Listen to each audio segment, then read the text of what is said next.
Abra comigo, por gentileza, sua Bíblia no livro de 2 Samuel, capítulo 6, versículo 1. Abra a sua Bíblia, mas também abra o seu coração, porque Deus irá falar conosco. Tome posse desta palavra. 2 Samuel, capítulo 6, versículo 11. Diz o seguinte: a arca do Senhor ficou na casa dele por 3 meses, e o Senhor o abençoou e a toda a sua família. A arca do Senhor ficou na casa dele, na casa de quem? De um homem chamado Obed-Edom. E quando essa arca ficou por 3 meses, o Senhor abençoou tudo que ele tinha. Irmãos, quando o rei Davi, ele assumiu o reinado de todas as tribos de Israel, porque primeiro ele assumiu sobre algumas tribos, depois de um tempo ele conseguiu reinar sobre todas as 12 tribos.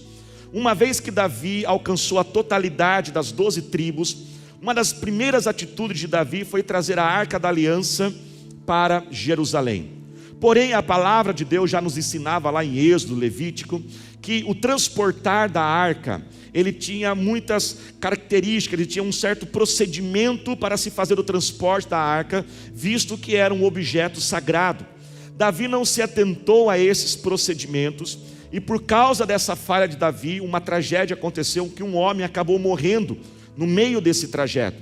Isso assustou Davi, isso entristeceu Davi. Ele se sentiu muito frustrado, porque o que ele planejou não conseguiu acontecer.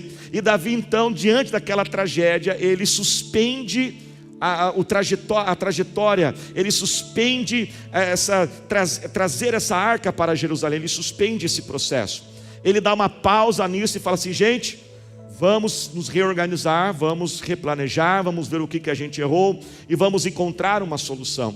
Isso, irmão, já ensina para nós uma lição, que não é errado muitas vezes você fazer certas pausas na sua vida. Nós vivemos, irmãos, um mundo de muita correria, que diz que toda hora você tem que estar correndo, fazendo, mas nós temos que aprender que é correto fazermos períodos de reavaliação. É normal na vida, a Bíblia diz que há tempo para todas as coisas, e existem tempos que nós temos que fazer uma pausa, pararmos, olharmos, reorganizar, ver aonde a gente errou e continuar. Amém, igreja? Errado é você querer não parar e ficar errando toda hora. E se você errou, seja humilde, reconheça o erro, não tenha desculpa, se arrependa. Pega leve com você. Fala para o seu irmão que está lá, diga assim para ele assim: pega mais leve com você. Veja bem, irmãos, não vai adiantar nada você ficar dizendo: olha, eu não faço nada direito, como que eu pude permitir isso? Isso não vai resolver o problema. Mas com humildade diga: olha, eu errei, eu falhei, vou corrigir e vamos para frente. Então Davi fez isso, ele parou tudo e falou: vamos ver, vamos organizar aqui. Só que a arca da aliança precisava ficar em algum lugar, não podia largar ela.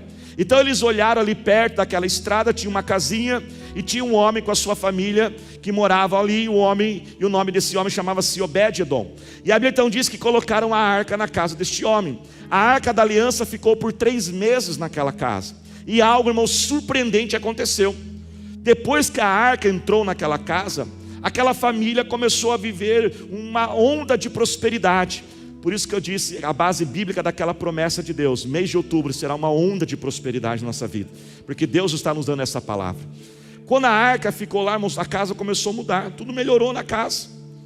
Vamos imaginar que Obed-Edom cuidava de animais, ele tinha as vaquinhas dele lá, e a vaquinha todo dia dava 10 litros de leite por dia, que já é bastante, né? Mas a vaquinha começou a dar 30 litros de leite. Uau, que é isso? O que está acontecendo? Aquele menino atentado lá, que só tirava vermelho na escola, começou a tirar nota boa. Aí, pastor, mas tinha nota na escola? Quem está contando a história sou eu, na minha história tinha nota, né? A mulher que estava chata ficou mais legal. O outro que estava doente ficou curado. O marido mala começou a ficar mais simpático. Vamos pegar o pé nos homens também, né? Aquela casa começou a melhorar, tudo melhorou naquela casa depois que a arca chegou lá. Isso foi também uma forma de Deus dizer para Davi que a ira dele já havia passado. Então Davi fala assim: não, a ira de Deus passou, vamos trazer esta arca da aliança para de volta a Jerusalém. Mas, irmãos, o que é a arca da aliança? Pastor, o senhor está falando, mas o que é a arca da aliança? A arca da aliança, irmãos, era um objeto sagrado. Esse objeto foi construído, confeccionado por Moisés, quando o povo de Israel estava caminhando pelo deserto. O povo de Israel caminhou por 40 anos no deserto, e Deus instruiu Moisés a confeccionar primeiramente um tabernáculo. O que era um tabernáculo? Era uma tenda grande no meio do acampamento do povo de Israel. Então o povo se acampava em pequenas tendas, mas no meio de todas aquelas tendas havia o tabernáculo. Tem até uma imagem, se puder colocar por gentileza, que fosse mais ou menos os dias de hoje, como se fosse a primeira igreja, uma igreja no meio do acampamento de Israel. E ali os sacerdotes, eles faziam os sacrifícios, eles apresentavam e faziam o seu culto a Deus, e havia vários objetos ali, e um desses objetos era então a Arca da Aliança, uma caixa de madeira de mais ou menos 1,10 m por 70 centímetros de largura, 70 centímetros de altura, e ela simbolizava, revestida de ouro. A Arca da Aliança, irmãos, ela simbolizava a presença de Deus. Aonde aquele objeto chegava, pode colocar outra imagem por gentileza, aonde aquele objeto chegava, a presença de Deus também o quê? Chegava lá. Existe um versículo da Bíblia que chega a dizer que a Arca da Aliança era o trono de Deus na terra. Olha que coisa maravilhosa. E ela simbolizava a aliança de Deus com o povo de Israel. Essa caixa era totalmente adornada, tinha 2 querubins em cima, de frente um para o outro, de ouro revestida. Dentro desta caixa havia o maná, havia os 10 mandamentos e havia também a vara de Arão. Algumas vezes o povo de Israel chegou a carregar esta arca em frente de batalhas, para que Deus abençoasse a batalha. Quando eles foram atravessar o rio Jordão, eles carregaram essa arca, ou seja, onde essa arca chegava, a presença de Deus se manifestava. Pastor, hoje nós precisamos ter essa arca? Hoje nós não precisamos mais dela. Hoje, através da nova aliança que nós temos, a nossa aliança agora com Deus é através de Jesus, e hoje celebramos a ceia, a nossa aliança com Jesus. E através da aliança com Jesus e do derramamento do Espírito Santo no dia de Pentecostes, hoje nós não precisamos ter nenhum objeto para que Deus esteja ali presente. Nós não precisamos construir essa arca para que a presença de Deus se manifeste ali. Podemos até tê-la, mas por uma questão de decoração, amém, igreja? Tem pessoas que têm uma miniatura de uma arca na sua casa como uma decoração, mas não como algo para trazer a presença de Deus. Por quê, irmãos? Nós não precisamos, porque nós entendemos que a partir de Jesus, a partir do Espírito Santo, uma grande notícia você vai ouvir agora: você e eu, nós somos hoje a arca de Deus. Aonde um cristão chega, a presença de Deus chega. Aonde você chega, a glória de Deus tem que se manifestar. Você pode dar uma glória a Deus por isso? Levante sua mão e diga assim comigo: aonde eu chegar, Deus também chega.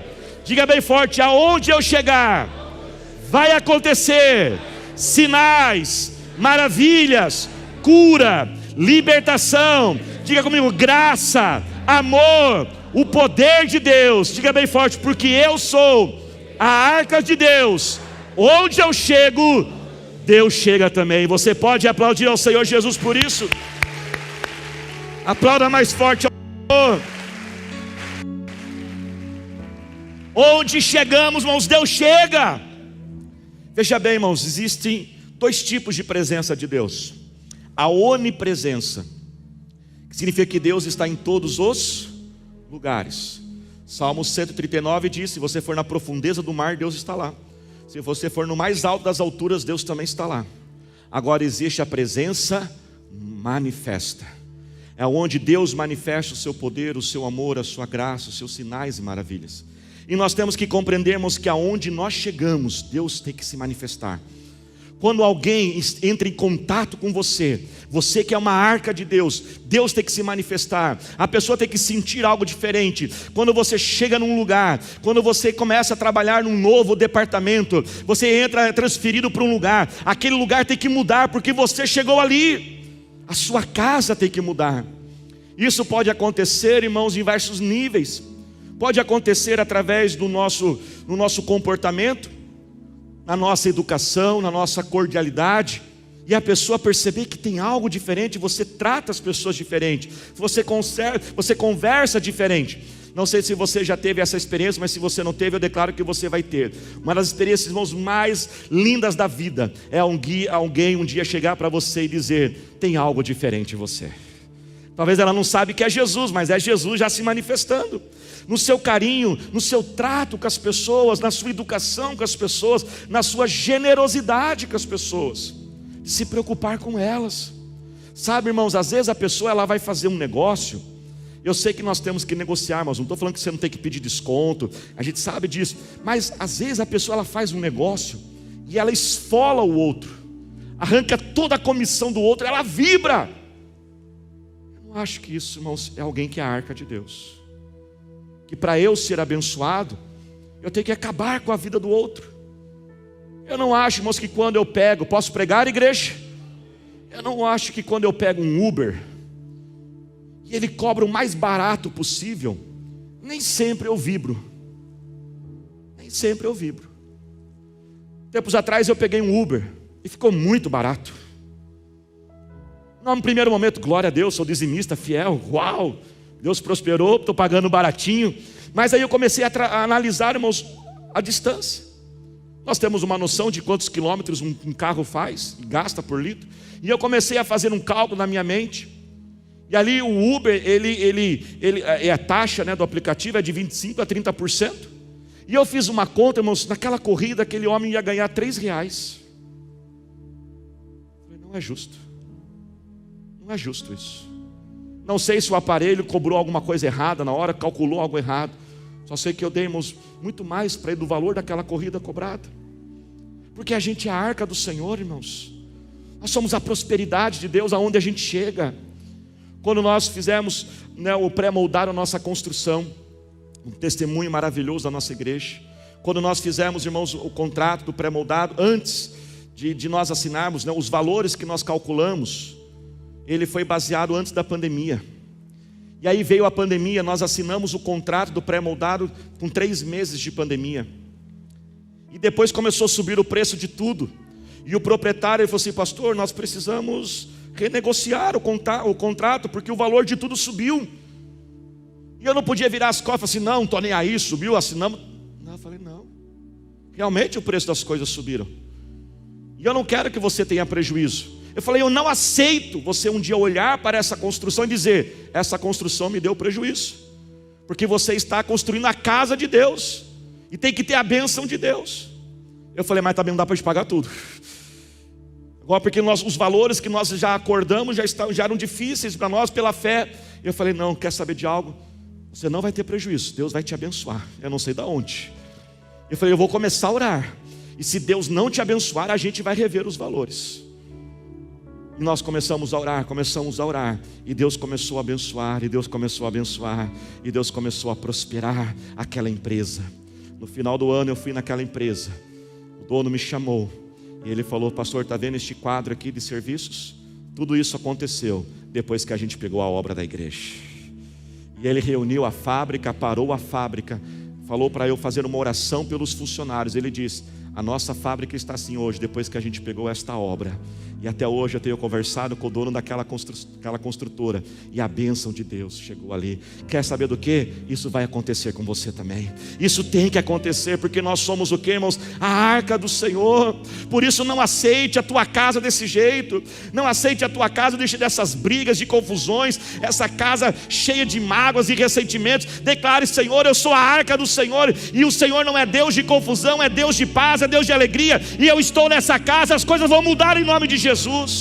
Olhe para a tua empresa, olhe para aquele setor. Talvez você trabalhe num setor da empresa, está todos os outros setores batendo a meta e o seu não bate a meta. Não, está errado. Você é a arca do Senhor naquele lugar. Toma posse da bênção de Deus e declara, eu sou a arca de Deus, a unção de Deus chegou aqui. Uma vez eu citei algo parecido disso no meio de uma pregação. Um irmão me procurou, ele falou assim, pastor, eu pensei que eu era louco, mas depois que o senhor falou isso, eu vi que eu não sou louco. Eu falei, o que aconteceu? Ele falou assim, pastor, quando eu comecei a fazer a faculdade, por 4 anos de faculdade, eu fiz o mesmo caminho todos os dias. E depois que eu terminei a faculdade, esses dias eu estava pensando, analisando, observando, e eu percebi que o trajeto que eu fiz, as ruas do trajeto que eu fiz durante os 4 anos, essas ruas foram reformadas, restauradas, sinalizadas. E eu achei que isso era coisa boba na minha cabeça. Falei, não é possível, porque eu fiquei passando aqui, as ruas melhoraram. Aí eu fui analisar as ruas ao redor, porque a gente já pensa, é coincidência, é o plano da prefeitura. Pastor, eu fui analisar, e eu olhei todas as ruas ao redor, e elas não foram restauradas. Mas a rua que eu passei, durante aqueles 4 anos, eu comecei, as ruas eram de um jeito, eu terminei, aquelas ruas estavam restauradas. Hoje eu entendi, é porque eu carrego a bênção de Deus. Tome posse, irmãos, você carrega a bênção do Senhor. Estive com o Eliote, meu filho, na Espanha. levando ele está indo morar lá, trabalhar ainda não, né, gente? Né? Mas praticar lá o esporte. E quando eu olhei aquele clube, eu levantei as minhas mãos e falei: Senhor, este clube vai começar a viver o que ele nunca viveu. E eu comecei a abençoar aquele lugar. E eu comecei a repreender as trevas. Eu comecei a repreender as obras malignas, porque a Bíblia diz que você é a luz deste mundo. Aonde você chega, a luz dissipa as trevas. Aonde você chegar, mas tem muito demônio nesse lugar, aqui é muito pesado. Chega lá e diz: a arca chegou aqui, a unção de Deus chegou aqui, e os inimigos e a obra maligna vai embora. E eu comecei a orar, declarei: Senhor, eu prospero este lugar. Esse lugar vai começar a ter patrocínios, vai começar a ter investidores como nunca teve. Abençoe a mente desses técnicos, porque aonde você chega, a arca do Senhor chega. Com uma palavra, com um gesto, com a prosperidade, tome posse em nome de Jesus. Com uma palavra, irmãos, de amor, de orientação. Pastor, eu não sei o que falar. Deus vai colocar as palavras na tua boca. Há muita gente do seu lado precisando de uma palavra de consolo. Pastor, mas eu não sei pregar. Mas quem está falando de pregar? Está falando de um conselho, de uma palavra. Pastor, mas a Bíblia diz: não, o mundo fala que se conselho fosse bom, a gente não dava, a gente vendia. É mentira de Satanás. A Bíblia diz o seguinte: há sabedoria numa abundância de conselhos. Um conselho seu, perto de alguém, perto de você, pode mudar a vida dessa pessoa. Quer ver um teste? Quem aqui já teve a sua vida mudada por causa de um conselho de uma pessoa? Você pode mudar. Mas eu não sei o que falar. Vou ensinar você a aprender a trabalhar com Deus. Meu pai falava assim: tem que aprender a trabalhar com Deus. Veja bem, irmãos, a Bíblia fala assim: abra a boca e eu ponho a palavra. A Bíblia não diz: eu coloco a palavra e você abre a boca. Irmãos, muitas vezes eu não sei também o que falar. Então eu começo assim, vou ensinar agora como que você faz. Você vai assim, ó. Então, sabe o que é? Olha, Deus é maravilhoso. Tá tudo certo, é verdade, né? Deus é maravilhoso, Deus é muito bom. E aí, irmãos, as palavras vão vindo. E se eu não falar direito, não tem problema. Sabe a oração que eu faço no final de toda a pregação?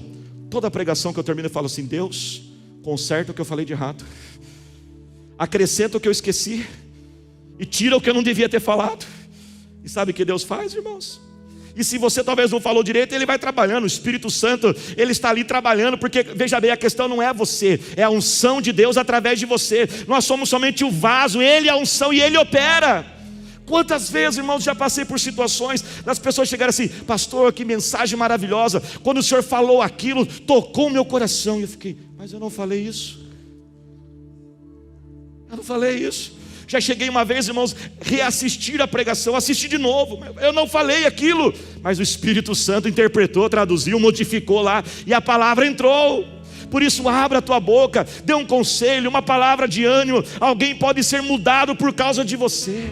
Você sabia que você também pode orar por alguém doente? Marcos 16 diz: os sinais seguem aos que creem. Quem crê em Jesus aí? Segue você também. Quando alguém conversar com você, fala assim: eu estou com uma dor aqui, fala assim: olha, eu posso orar por você?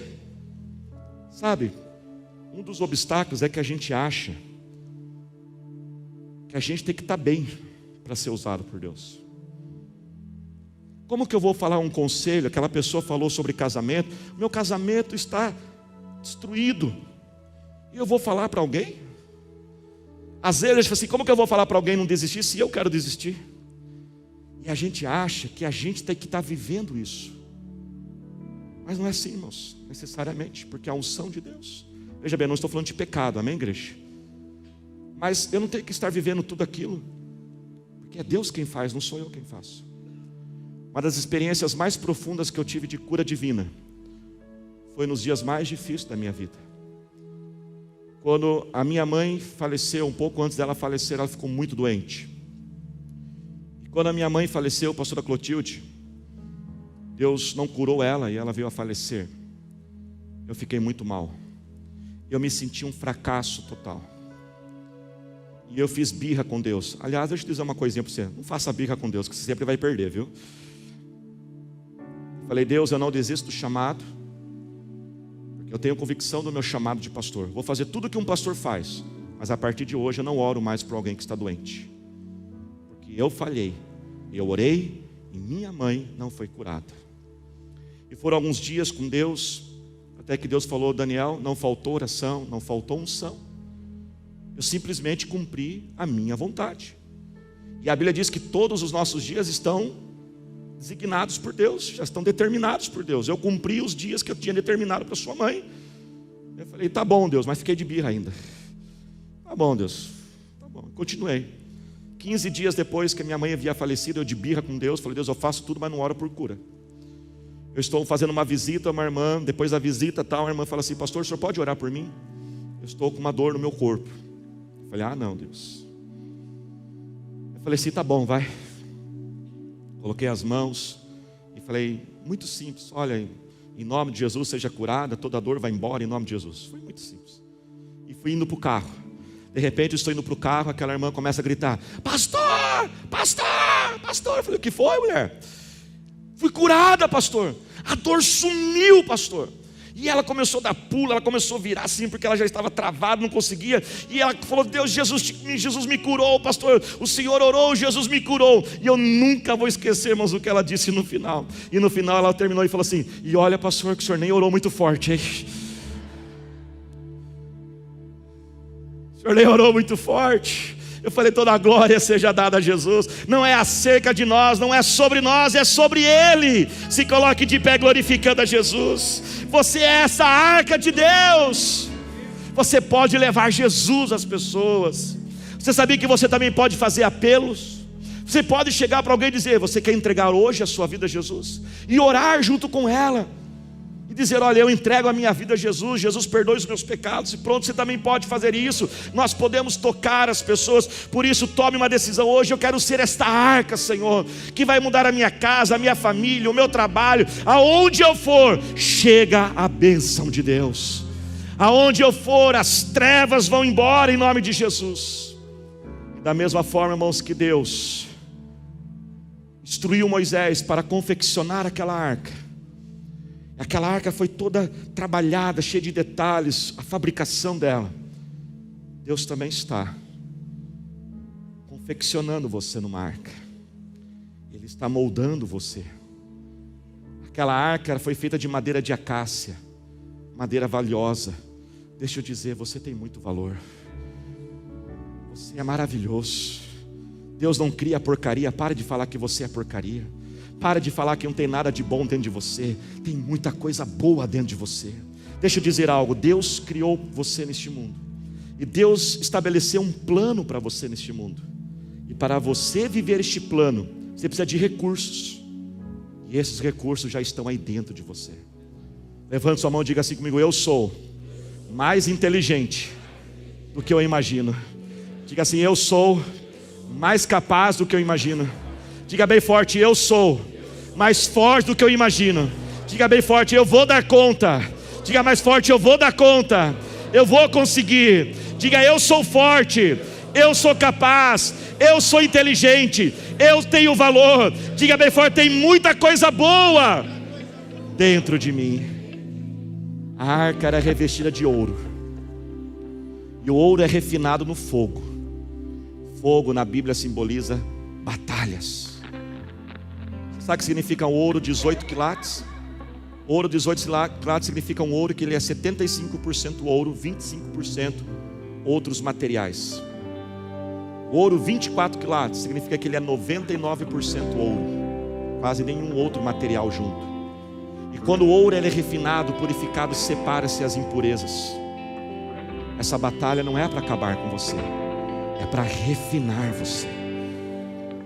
Por isso, escolha nesta noite ser refinado e não ser contaminado pela murmuração. Não murmure, não reclame, não duvide que Deus te ama. Não duvide que Deus não pense que Deus esqueceu você. Não duvide, não perca a tua fé, por mais que seja difícil. E a palavra de Deus diz uma promessa em Isaías 43, ainda que eu passe pelo fogo, ele não me queima, porque Ele está comigo. Aquela arca tinha argolas que eram para ser carregadas, para carregar a arca. Deus vai usar pessoas para te melhorar. Ninguém consegue ser melhorado sozinho. Não contente sozinho. Você vai precisar de pessoas que te levantam nos momentos difíceis. Você vai precisar de pais, professores, pastores, líderes que vão te ensinar as coisas. Idosos, como nós falamos hoje. Deixa eu falar um pouco. Tem coisas que você não vai aprender em livro nenhum. Você pode fazer pós-doutorado, mas o teu avô tem uma experiência, uma sabedoria, ouça mais Ele, ouça alguém perto de você. Aquela arca tinha uma tampa, a tampa protegia, guardava. Guarde a sua vida, guarde os teus ouvidos, guarde os teus olhos, e diga: eu sou uma arca de Deus, consagrada a Deus. Eu não vou assistir esse tipo de coisa, eu não vou ouvir esse tipo de coisa. Eu vou pôr limites no meu pensamento, eu não vou pensar isso aqui, eu não vou ter esses tipos de conversa, porque eu sou uma arca de Deus. Aquela arca era bela, linda, aqueles anjos. Jesus, a palavra de Deus diz que Ele levou naquela cruz toda a feiura, podemos colocar assim, para que você pudesse ser belo. Você é filho e filha de Deus, você é lindo, você é maravilhoso, você é especial, porque você é um filho de Deus. Pare de dizer que você não é nada, que você não faz nada direito, isso não é verdade. Dentro daquela arca havia as tábuas da lei, que representam a palavra de Deus. Se agarre nas promessas de Deus nas tempestades da sua vida. O salmista disse: escondi a tua palavra no meu coração para eu não pecar contra ti. Dentro daquela arca tinha a vara de Arão, que simboliza a autoridade espiritual. Nós temos que ter sim autoridade. Autoridade espiritual, meus pastores e líderes, não é somente para orar e abençoar, para corrigir quando necessário, e a gente ser manso e humilde e aceitarmos correções. Mas dentro daquela arca, eu deixei esse por último, havia o maná. Sabe o que era o maná? O maná era o exemplo do sobrenatural de Deus. Eu quero declarar: na sua vida tem que ter sobrenatural de Deus.